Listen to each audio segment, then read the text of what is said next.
Meerut न्यूटीमा hospital में मोटापे के ऑपरेशन के बाद भाजपा नेता की बहन की मौत के बाद भाजपा नेताओं ने हॉस्पिटल और ऑपरेशन करने वाले डॉक्टरों के खिलाफ मोर्चा खोल दिया है।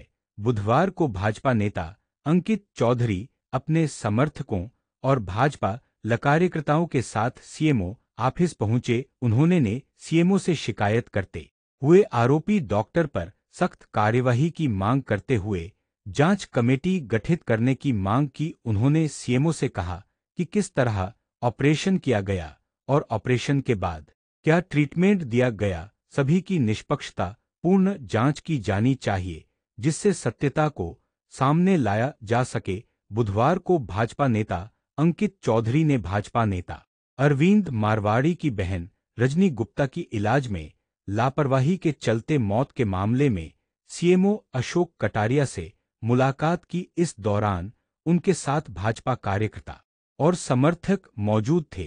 इस दौरान भाजपा नेता अंकित चौधरी ने कहा कि मेरठ की स्वास्थ्य व्यवस्था पूरी तरह चरमरा गई है। उन्होंने कहा कि स्वास्थ्य व्यवस्था से आम जनता त्रस्त है।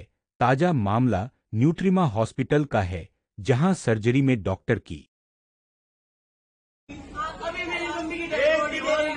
मैं ये बॉडी नहीं लेके जाऊंगी, हम मर जाएंगे, यही मर जाएंगे अगर इस ऋषि सिंघल को जेल नहीं हुई अभी। और इसी बात हत्या का मुकदमा है ये, और इसका बाप दोनों ने धंधा चला रखा। बाप का टतुई, इनको वो रिजल्ट ही नहीं पता चल रहा कि मम्मी को हो क्या रहा है। सिटी स्कैन नहीं करा रहे, 6 बजे से पता चल रहा है कि मम्मी को इन्फेक्शन हुआ।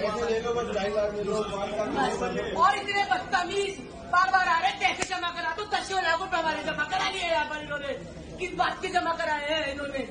बस मैं इतना ही जानती हूँ, आप लोगों से मेरी माफ के लिए नहीं आए थे मुझे।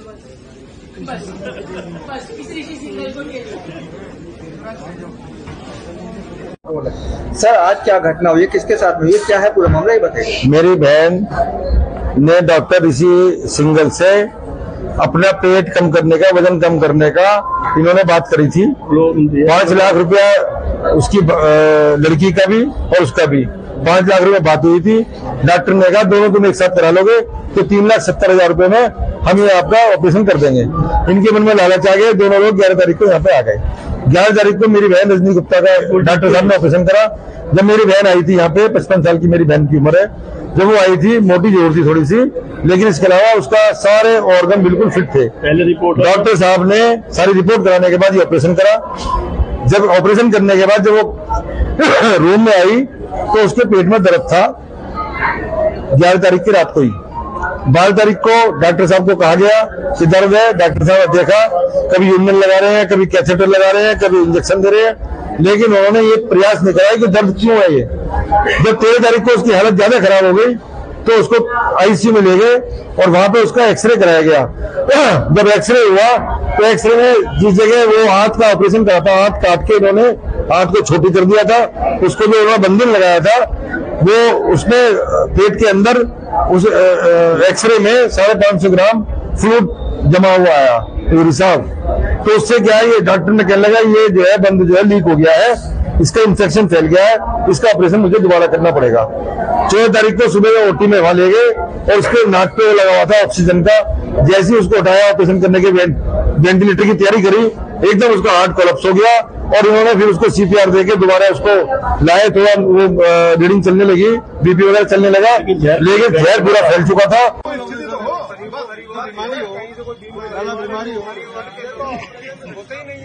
बीमारी कोई तो हो गई है, मुकदमा बीमारी होती ना, बीमारी होती ऊपर वो इसका भी हुआ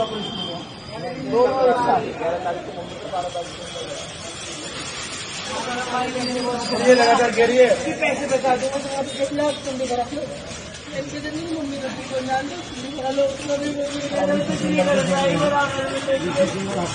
मम्मी ठंडी पड़ गई, डॉक्टर नहीं है। 2 दिन से मेरे पास है, 2.5 लाख रुपए ले रहे हो। एक एक्सरे पहले करा लेंगे,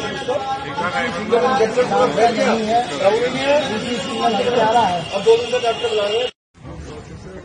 प्रोसेस की बात छोड़िए, सबसे पहले जब अपराधी हम बैठे हुए हमारे सामने बैठे हुए कम से कम आप पूछताछ के लिए थाने तो लेके चलो। जो भी हुआ कैसे है न्याय कैसे मिलेगा हमें?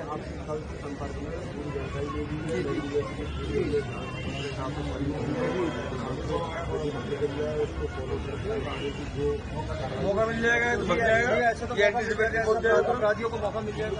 आप मौका दे रहे हैं तो भागने का